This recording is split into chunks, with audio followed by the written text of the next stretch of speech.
So the first thing you want to do when you get your tomatoes is thoroughly wash and cut them open, so that if there's any dirt inside you can see it, as I showed you.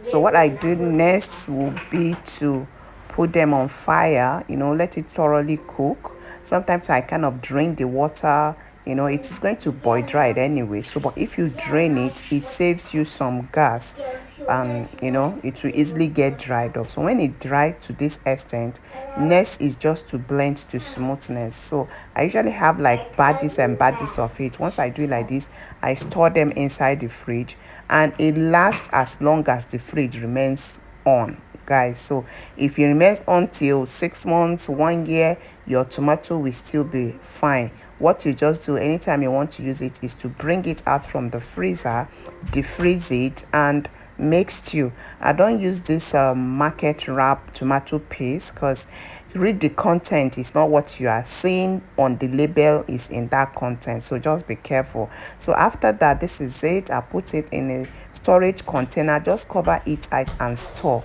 So thank you so much for watching. See you on my next video. Bye.